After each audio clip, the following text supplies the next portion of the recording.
Sejam todos muito bem-vindos ao nosso canal.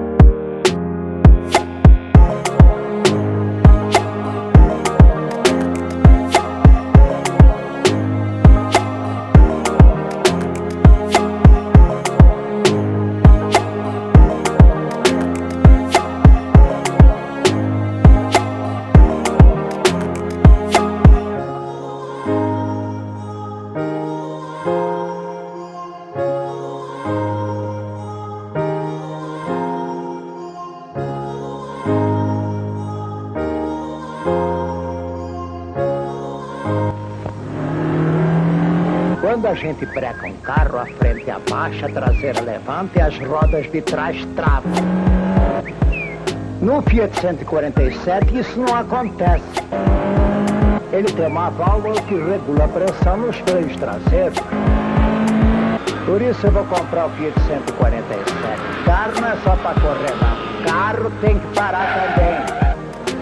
Olha ele aí.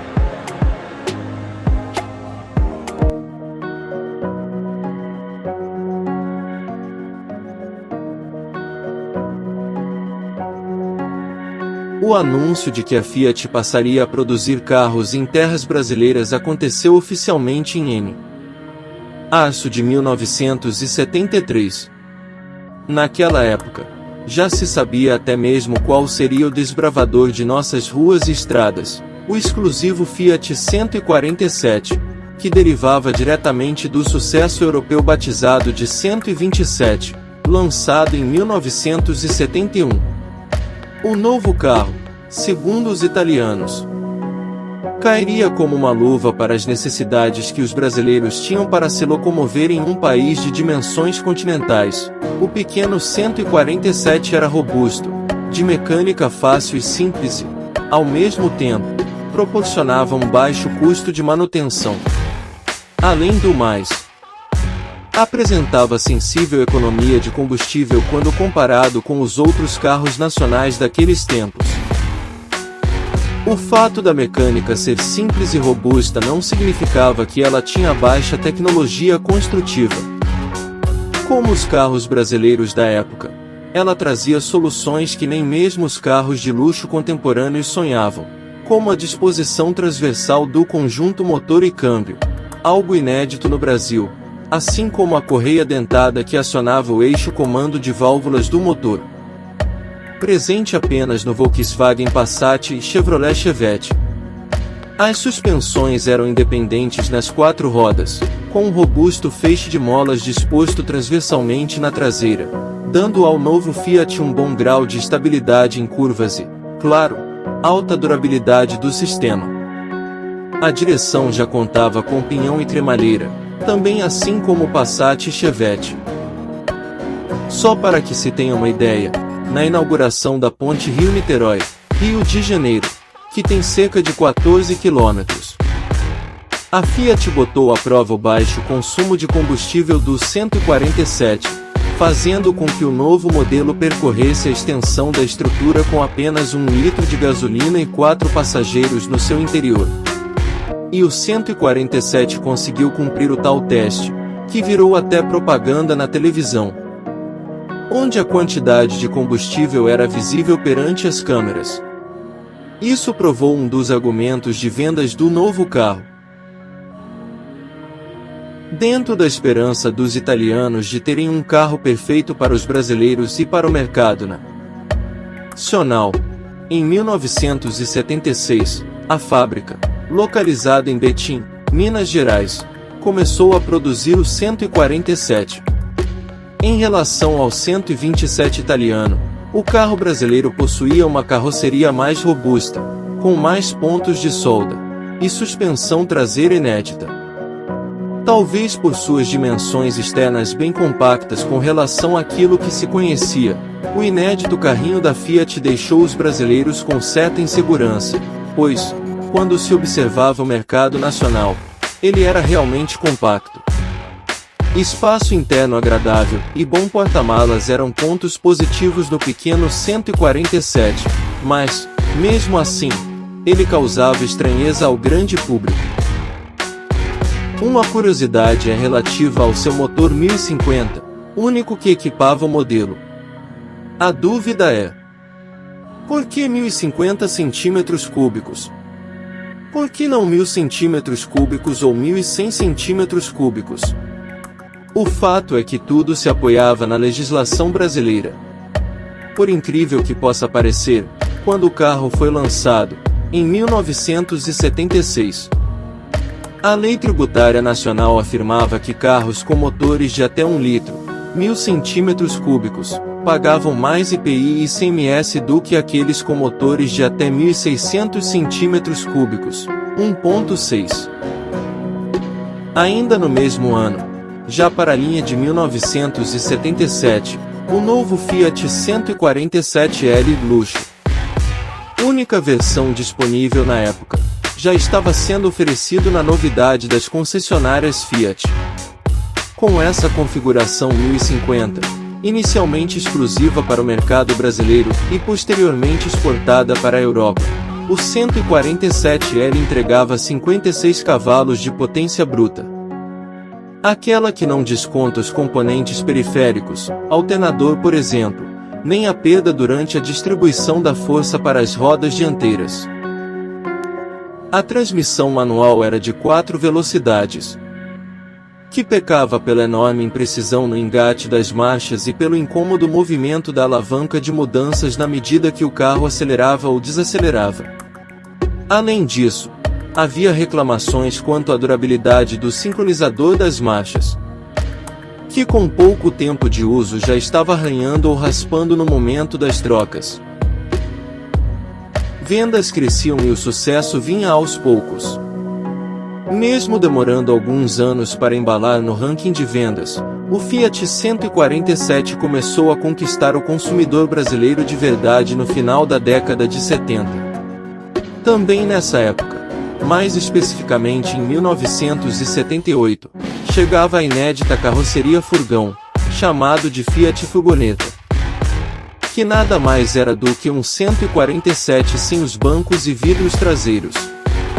A gama de versões também crescia com as novidades das configurações básica, sem nome, e no topo de linha, a GL, Gran Luxo.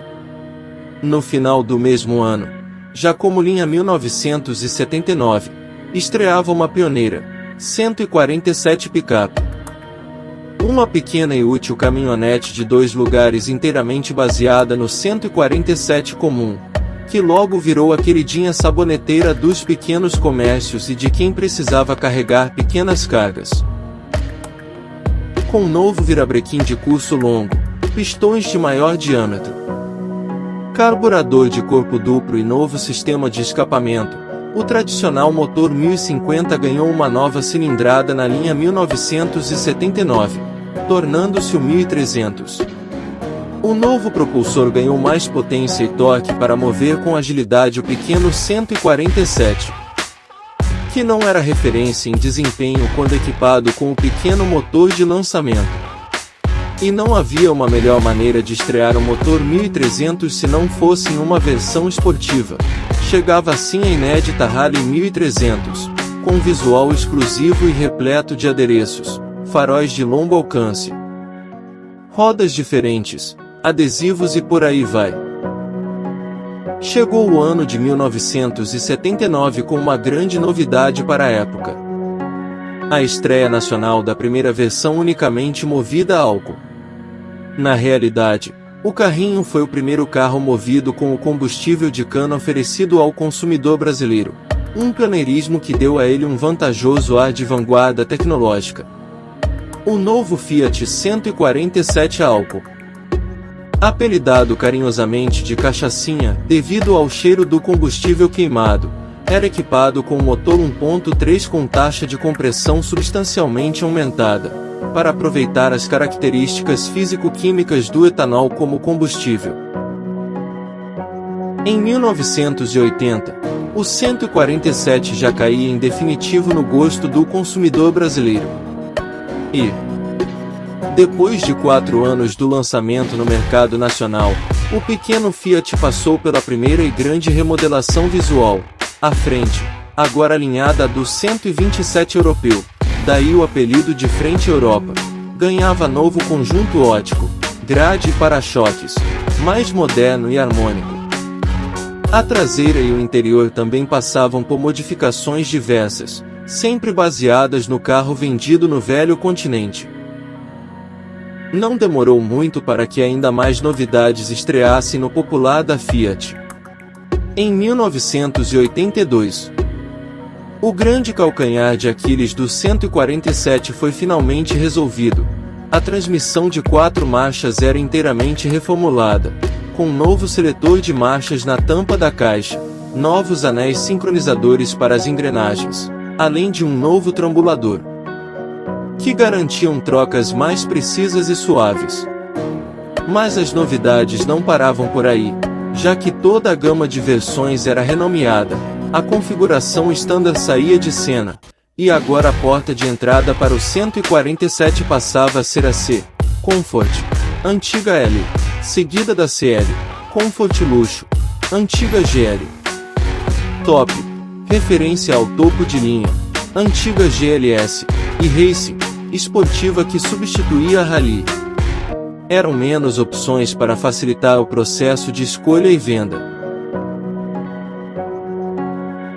Pena que essas novidades duraram pouco tempo, já que, em agosto de 1984, chegava ao mercado brasileiro o Fiat Uno, substituto direto do 147. Para não haver concorrência interna, a Fiat optou por matar a linha Premium Espaço, abrindo espaço para as novas versões do Uno, enquanto a gama 147 se mantinha nas configurações básicas. Em 1985, já como linha 86, a frente do Espaço se tornava padrão para toda a gama 147, composta por pouquíssimas versões e opções de acabamento. A modernidade e tecnologia superior do Uno já canibalizavam o velho 147, que já beirava seus 10 anos de lançamento.